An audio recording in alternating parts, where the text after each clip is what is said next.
Hello again, right 1060. I did want to go ahead while I was in my little closet here recording videos, go ahead and talk a little bit about Project 1, 2, and 3 and kind of give you the overall idea. As you're forming groups this weekend, you're talking about reading games, and you're also talking about shared interests, and you're talking about shared topics and forming your teams for the rest of the semester. We'll thought we'd take a second here to maybe look at Project 1 and its revised, and nothing has really changed except for the standpoint of you're not doing it alone by yourself. We'll do it in a team, right? As I said before, kind of what we're doing this weekend. You'll get in groups of 3 to 5, and I've added some information. So if the Project 1 research proposal looks different, it is different in the sense I've just added some more detail.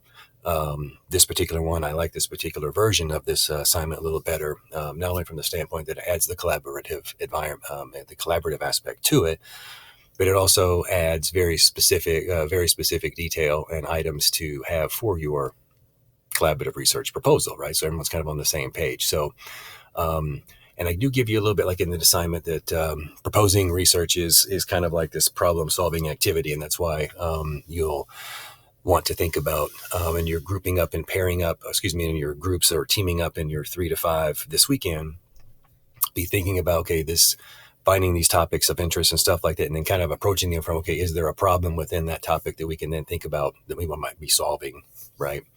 What are we trying to think of doing? So if it's COVID, or if it's the election, or whatever, or if it is homelessness, or if it is the food pantry, or if it is the food desert, whatever the main overall topic is like, what then within that are we looking at, right? Is there something there that we can kind of think about solving? Not to solve the whole issue, but maybe just like an aspect of it perhaps might be something, that we can think about solving. One of the groups in my other classes is doing within the broad range of the topic COVID-19, I think about, okay, so how are we going to not only survive through the winter, but how do we really think about social distancing? So they're looking at social distancing very, very specific, right? While masks are involved, now they're going to look at this very specific item of social distancing and how we think about that through the wintertime. So that's kind of interesting, right? That's kind of neat. That's different. It's very specific. How do we think about that? Especially now we have this new information out that says that COVID-19 might be in aerosols, just from talking, from breathing, from singing. So they're looking at that kind of thing. So it's very, very specific kind of in that way. So that's something we'll get to. But as you're putting this together, here's some helpful information for you. And I say here, there's problems affecting Detroit. Could be right here at Oakland University if you see something there, or in your community or at home, in the larger community of the world or the globe. Those certainly things are not off limits.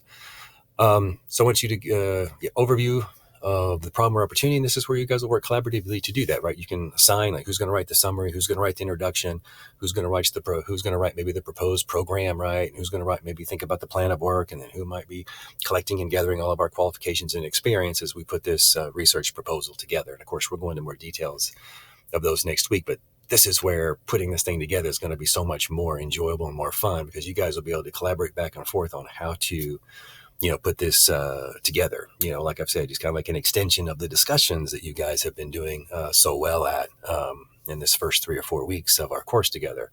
Can I tell you how impressed I am with, that's why I'm so confident that this class has got the skills and the desire necessary to make this really, really incredible.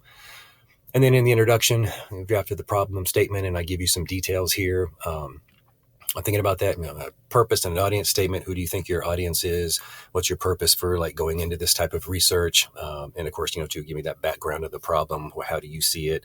What does it mean to you? What does it mean to you, your team? How's your team looking at it? Is there a particular angle, perspective, or aspect?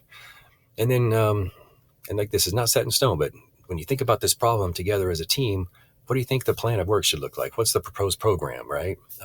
Obviously, you're going to do some preliminary research, maybe a little bit. What does that look like?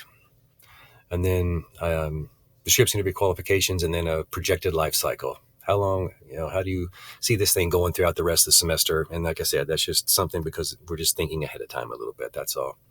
All right, guys, my time is almost up for this video. So that gives you an overview, kind of what the collaborative thing kind of looks like and how it is. Stay awesome, stay safe, and we'll talk again soon. Bye now.